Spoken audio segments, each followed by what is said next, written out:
Bueno, entonces aquí miren, ya con la imagen, nos podemos guiar mejor, ¿verdad? De cómo la situación está. Entonces, primero dice una luz monocromática.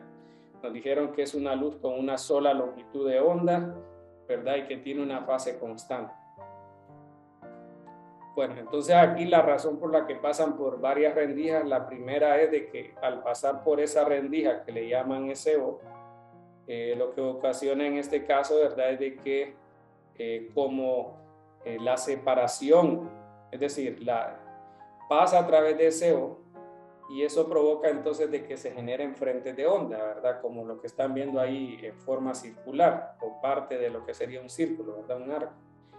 Entonces, ahí lo que están haciendo es simulándole como digamos el impacto, algo así de un rayo de luz, ¿verdad? Recuerde que estos modelos se usan en general, ¿verdad? El modelo de onda, rayo y el de fotón. Pero aquí básicamente le están diciendo de que consideremos la cuestión de onda, ¿no? Pero también le dibujan el rayo de luz como para que ubiquemos un punto, ¿verdad? Que sería, por ejemplo, más o menos donde está S2 y S1, que son las rendijas. Ok, entonces tienen una cierta separación, ¿verdad? Entre la rendija SO y S1. Entonces, como tenemos que ahí las ondas llegan, en este caso, ¿verdad? A recorrer pues la misma distancia, entonces van aquí a generarse ya, pues también ondas en fase.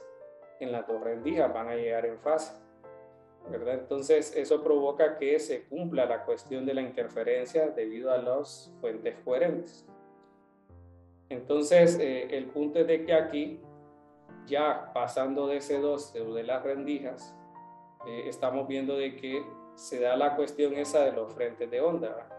Entonces, en el dibujo que poníamos previo, salían dos fuentes y colocábamos los frentes de onda cómo se propagaban en el tiempo. Y pues en esa situación tenemos de que hay curvas que identifican los puntos donde se da los valores de mayor desplazamiento o inclusive también los de menor desplazamiento. Entonces, esas curvas ahí las pueden ver en el texto, se le llaman curvas antinodales. Y pues lo que está ocurriendo es eso ahí también, miren. O sea que hay puntos en particular donde al llegar a lo que son esta parte de esta pantalla, ¿verdad? Se da entonces una interferencia constructiva o destructiva. Entonces, es decir, ya haciendo el experimento, lo que logran notar es ese patrón de interferencia, ¿verdad? Entonces la pregunta es, bueno, ¿cómo podemos sacar un modelo, una ecuación que nos permita generalizar o pues trabajar algún tipo de provecho, ¿verdad? Para ver qué podemos obtener a partir de esto, ¿verdad? Ahí van a ver que, por ejemplo, al salir la fórmula, una de los resultados para qué sirve esto es, por ejemplo, para saber la longitud de onda, perdón, de la luz incidente. Cuestiones así. Entonces, miren, aquí, por ejemplo, lo que nos dicen, bueno, generan estos triángulos, ¿verdad? Solo ponen un esquema de dos rayos que llegan a un punto P, ¿verdad? Donde ese punto P puede ser un punto de interferencia constructiva o destructiva.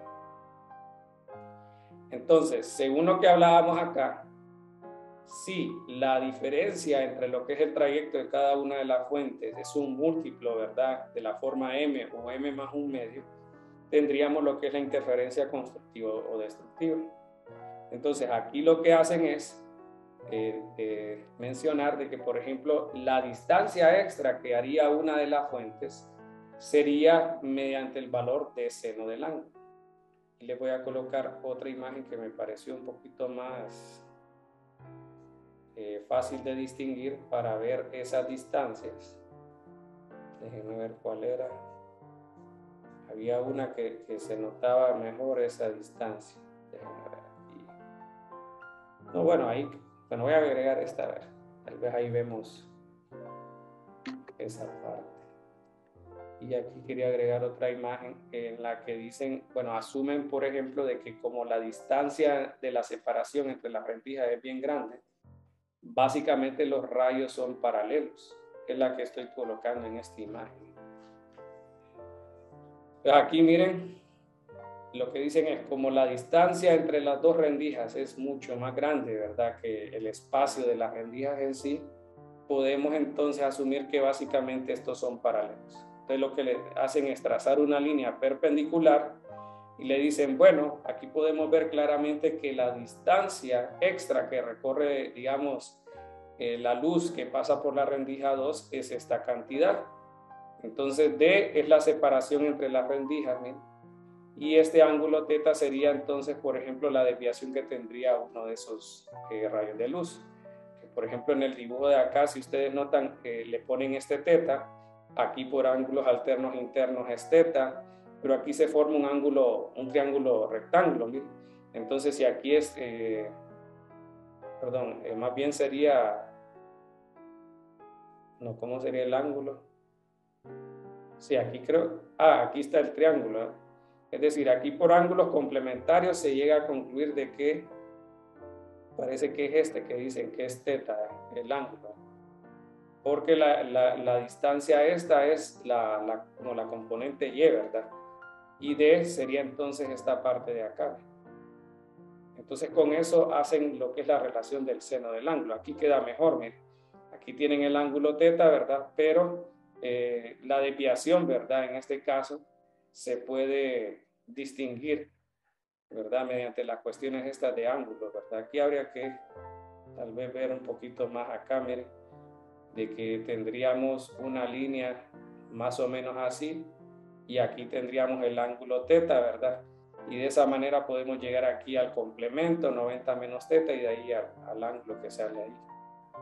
Pero al final lo que es más relevante, perdón, es la parte esta de que la distancia extra se puede configurar de esta manera.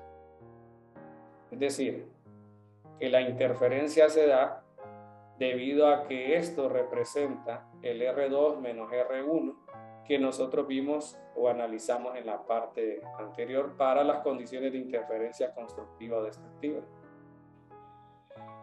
Entonces, pues aquí ya tenemos las condiciones. Miren, por ejemplo, si este es m veces la longitud de onda, con m igual a 0, más menos 1, más menos 2 y así sucesivo, entonces aquí nosotros tenemos la interferencia constructiva. Entonces estamos hablando de un experimento de doble rendija, ¿verdad? Donde se da estas condiciones de interferencia. Entonces aquí de seno del ángulo sería m más 1/2 lambda. Y aquí tendríamos que m tiene las mismas condiciones, más menos 1, más menos 2 y así. Y aquí tendríamos la interferencia destructiva.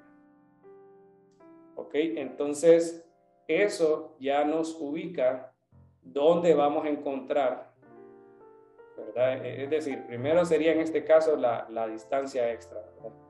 Y aquí podríamos ver entonces pues las condiciones en este caso, ¿verdad? De lo sabríamos, por ejemplo, bueno, el ángulo sería un poquito más difícil de ver, entonces si nosotros supiéramos la frecuencia, perdón, la longitud de onda incidente, entonces podríamos saber el ángulo, ¿verdad? Pero aquí se puede entonces hacer una aproximación, ¿verdad? Con la cuestión esta de este triángulo en naranja que sale, miren. Nosotros podemos llegar a saber en qué posición en la parte vertical, en esa coordenada Y que le dicen, se puede saber dónde se van a ubicar las franjas, ¿verdad? Entonces aquí tenemos las condiciones de la interferencia constructiva y destructiva, pero aquí miren, tenemos ese triángulo en naranja. Este sería como la coordenada Y, es decir, si nosotros ponemos tangente del ángulo, perdón, aquí sería tangente del ángulo, sería Y sobre L. Entonces, si nosotros queremos saber las posiciones de la franja, sería entonces L tangente del ángulo. Pero le hacen un comentario, ¿verdad? Le dicen, mire, si por ejemplo el ángulo en la que se desvían estas, en las rendijas, ¿verdad?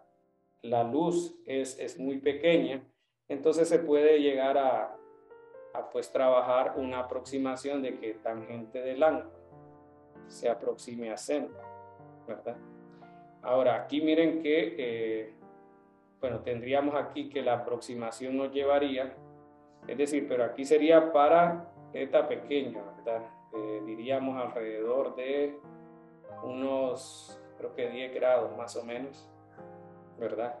En la que funciona esa relación, es decir, que si usted tiene un ángulo mayor a 10, probablemente entonces no va a funcionar esa fórmula. Entonces, bueno, aquí tendríamos de que aquí se puede simplificar a L seno. Y perdón, aquí tendríamos entonces de que ese L seno se puede hacer aquí, miren, por ejemplo, M lambda sobre D es seno del ángulo, ¿verdad? O M más un medio y todo eso. Entonces, para las franjas de interferencia constructiva, usted tendría que esa posición Y en vertical de lo que es la pantalla sería entonces L por lambda, M lambda sobre D, ¿verdad? Entonces esa es la aproximación que vamos a hacer. ¿Bien?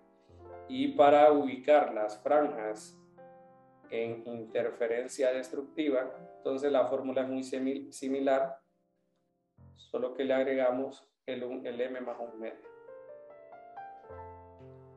Pues bueno, ya con esto nosotros podemos ya identificar, por ejemplo, cuál es pues la situación para ubicar la franja. Ya les voy a colocar una imagen donde salen las franjas en el experimento, ¿verdad? Y de esa manera entonces poder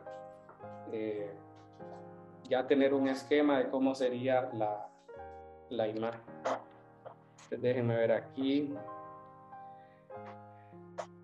Bueno, voy a colocar miren, porque igual estas ya dibujarlas sería un poquito muy difícil de que queden bien.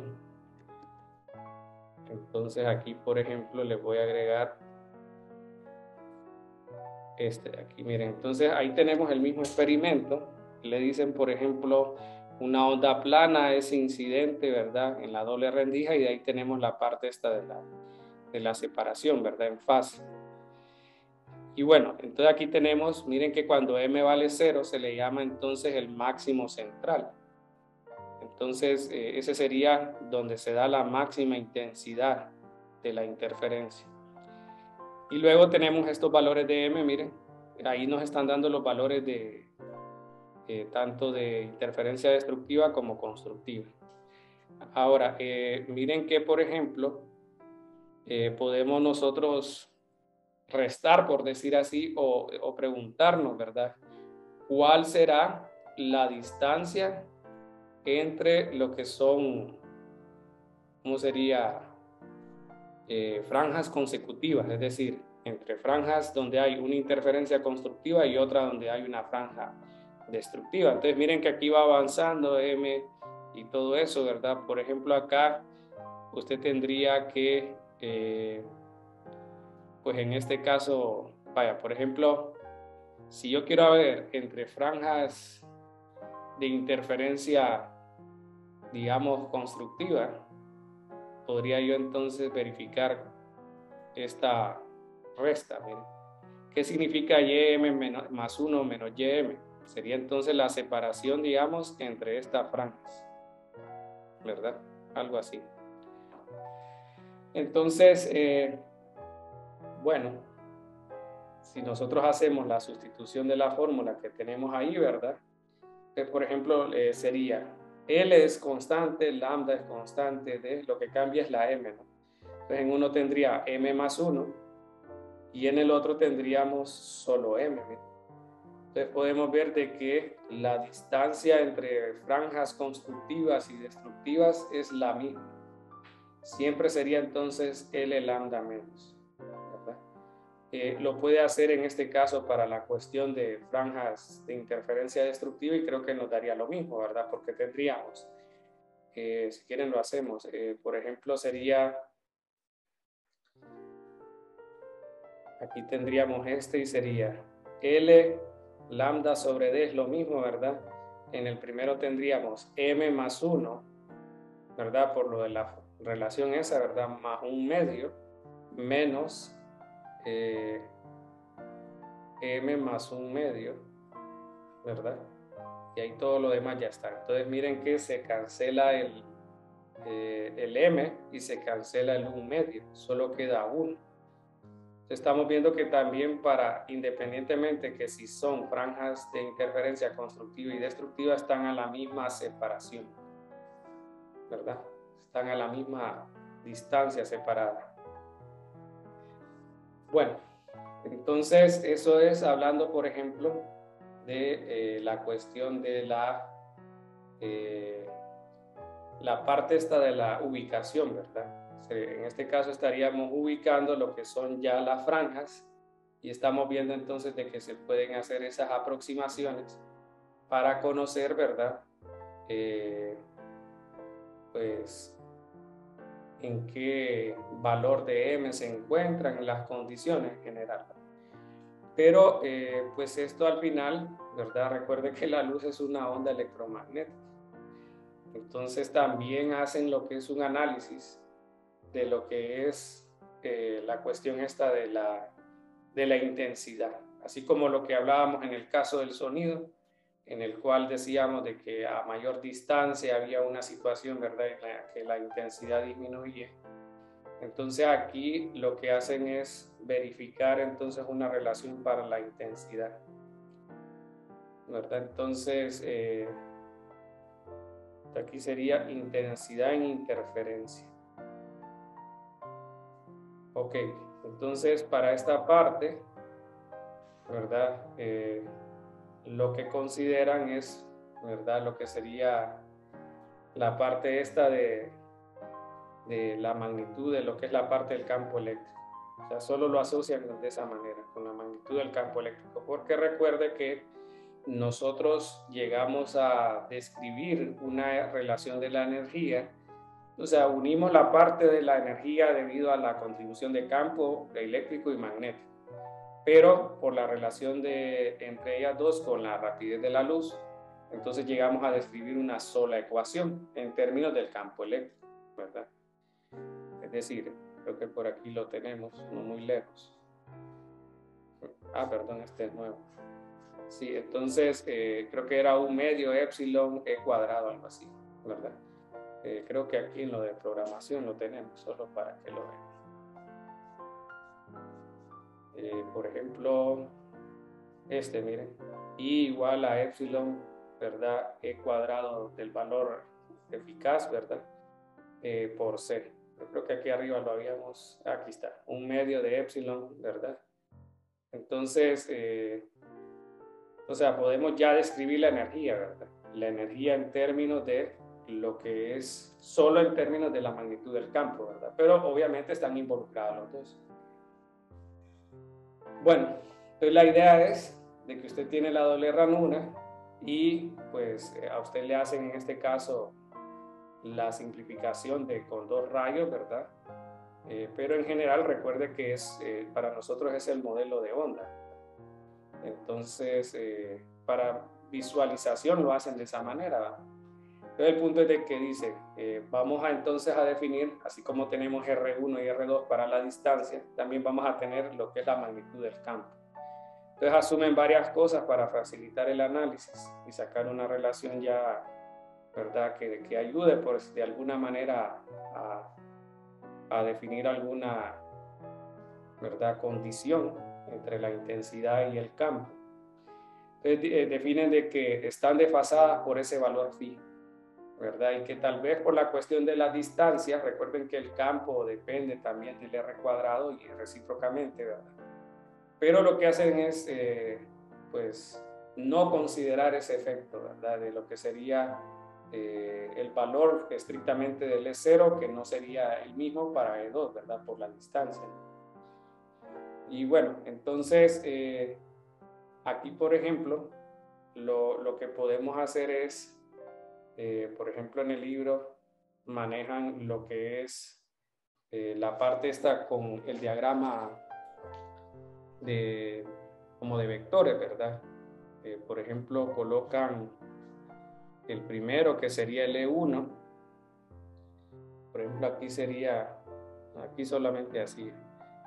Por ejemplo, aquí sería el primero, que sería el E1, solo está desviado por el ángulo omega t, ¿verdad? Este sería E1, miren. Y de ahí tienen el otro que aparte de esto está desviado un ángulo phi, dice. Entonces, por ejemplo, está más o menos así. Este sería como un E2. Y este sería como la magnitud del campo. Y ese sería el que llaman, por ejemplo, la magnitud de lo que es el campo en el punto de donde se quiere analizar la interferencia, ¿verdad? Entonces, esa es una forma. Entonces, aquí le tendríamos phi y este ángulo sería entonces, pues, si nosotros colocamos una línea así, sería pi menos phi. Una línea más o menos así, miren, 180 menos phi. Ah, no, perdón, este. No tendría que ser en este caso. Sí, bueno, aquí es por lo de los triángulos, ¿verdad? Aquí sería que este pi es 180, que es de todo el triángulo. Y ya tendríamos que este es omega t, la desviación de este. Entonces, bueno, aquí, por ejemplo, con la magnitud, esa es una forma de verlo, descriptivo, ¿verdad? Entonces, ya para el punto P, tenemos la contribución de los dos, ¿verdad? E1 y E2. Entonces, nos queda, por ejemplo, E0, seno de omega, más seno de omega t más esto. Ahí usan lo que les decía yo de las relaciones de sumas con cosenos y senos. Aquí, por ejemplo, usan esta identidad. Esta no la tenemos que conocer, solo lo estamos utilizando a modo de describir lo que mencionan en el texto de la simplificación. Entonces usan esta relación, miren, y pues al sustituir el A y el B, que es omega t y omega t más phi, entonces tenemos que EP queda como E0, tendríamos el 2 y el seno, dice, de todo esto, ¿verdad? Entonces, por ejemplo, quedaría omega t dos veces, entonces al dividirlo entre 2 solo queda omega t, más phi entre 2. Y al usar los cosenos, como se restan, se cancela el omega t y queda menos phi sobre 2. Pero como la función coseno es par, entonces no importa si está negativo, usted lo puede escribir así. Coseno de u es igual a coseno de menos u. Bueno, entonces ya con este, miren, ya tenemos pues la forma, ¿no? Ahora, a veces lo que se ocupa en este caso es la cuestión del valor promedio y todo eso, ¿verdad? Y que la intensidad, estamos hablando aquí, ¿verdad? Vamos a ver si aquí lo tenemos. No. La intensidad, miren, depende del cuadrado de lo que es en este caso el campo magnético, de la magnitud, ¿no? Entonces lo que mencionan es de que la intensidad es proporcional al cuadrado del campo magnético. Entonces lo que hacen es pues colocar todas estas expresiones, ¿verdad? Es decir, 4 este al cuadrado, seno cuadrado de omega t más phi medios y el coseno cuadrado de phi sobre 2. Este ya es un número, ¿sí? Pero el otro depende de t. Entonces se puede comprobar que el valor medio de seno cuadrado es 1 medio. Creo que ya lo hemos hecho. Creo que con la intensidad del campo, no me acuerdo, algo así. Entonces con este, miren, tenemos, ¿verdad?, de que todo seno cuadrado, si hablamos del valor promedio, ¿verdad?, entonces tendríamos que, sería entonces, pues es 1 medio. Y luego tendríamos entonces de que se simplifica, ¿verdad? En este caso, bueno, aquí tendríamos que la intensidad promedio, ¿verdad?, sería un valor, ¿verdad? En este caso sería 1 medio por 4 que da 2, ¿verdad? 2 con el e cuadrado, ¿verdad? Y al final solo depende del coseno cuadrado, es decir, que podemos definirlo como un valor máximo de intensidad por el coseno cuadrado de esta expresión, ¿verdad? Entonces, bueno, ya con esto nosotros podemos identificar dónde se podría dar, ¿verdad?, los valores de intensidad máxima y mínima.